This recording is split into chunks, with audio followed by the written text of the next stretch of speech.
आज की हमारी कहानी का नाम है शिकायत से शुक्रिया तक। ये एक ऐसी कहानी है जो बताती है कि कैसे बस नजरिए में एक छोटा सा बदलाव जिंदगी को पूरी तरह से बदल सकता है।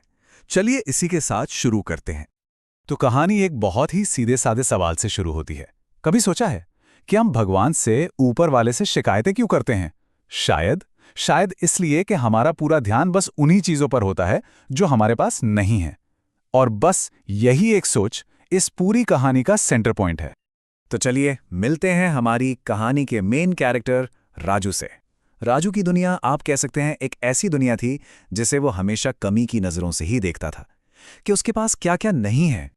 तो राजू की असलियत क्या थी? वो अपनी माँ के साथ एक छोटे से मिट्टी के घर में रहता था।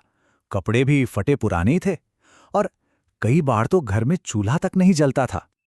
और यही उसकी रोज की प्रार्थना थी। प्रार्थना कम, शिकायत ज्यादा।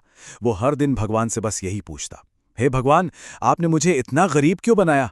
एक वक्त का खाना भी मुश्किल से मिलता है। उसकी आवाज में वो जो बेबसी थी ना, वो साफ सुनाई देती थी। लेकिन फिर एक दिन सब कुछ बदलने वाला था।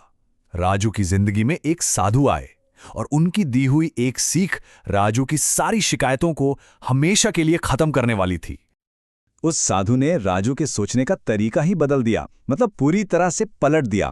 जहां एक तरफ राजू को सिर्फ अपनी एक शिकायत दिखती थी, गरीबी, वहीं दूसरी तरफ साधु ने उससे उसका असली खजाना दिखाया। क्या था वो खजाना? दुनिया देखने के लिए दो आंखें, मेहनत करने के लिए हाथ पांव और सबसे बढ़कर सर पर मां का साया। और फिर साधु ने वो बात कही जिसने राजू को अंदर तक हिला दिया। उन्होंने समझाया कि देखो, गरीबी तो मेहनत करके बदली जा सकती है, लेकिन ये जो जिंदगी मिली है, ये जो सेहत है, ये तो सच में अनमोल है। इनकी कोई कीमत नहीं लगाई जा सकती। और बस उस साधु की सीख ने अपना काम कर दिया। राजू ने शिकायतें करना बंद किया और कर्म का, मतलब एक्शन का एक नया चैप्टर शुरू किया। ये उसकी मेहनत की एक नई जर्नी थी। और देखो, राजू ने सिर्फ सोचा नहीं, उसने सच में काम किया। सबसे पहले उसने खेतों में मजदूरी की, फिर उसी मेहनत से अपनी पढ़ाई पूरी की, और आखिर में जो कुछ भी सीखा था वो गांव के बच्चों को सिखाना शुरू कर दिया। तो जब नजरिया बदला और मेहनत ने अपना रंग दिखाया तो नतीजे भी कमाल के थे। अब कहानी सफलता और शुक्रिया की तरफ बढ़ रही थी। तो राजू की मेहनत का फल क्या मिला? वो अपने गांव का पहला टीचर बना।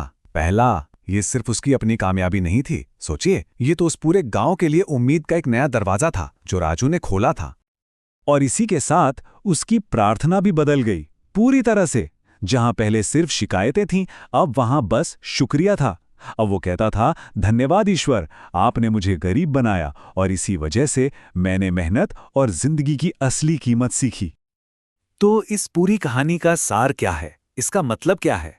देखिए, ये सिर्फ राजू की कहानी नहीं है, इसमें हम सब के लिए एक बहुत गहरी बात छुपी है। और वो सीख बहुत सीधी सादी है कि जिंदगी शिकायतें करने से नहीं बदलती, जिंदगी बदलती है शुक्रिया करने से और मेहनत करने से।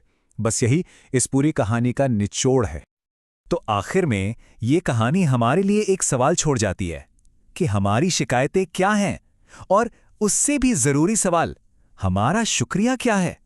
वो कौन सा खजाना है हमारे पास जिसके लिए हम शुक्रगुजार हो सकते हैं, पर शायद हम उससे देख ही नहीं पा रहे? शायद जवाब हम सबके ठीक सामने है, बस देखने का नजरिया बदलने की देर है।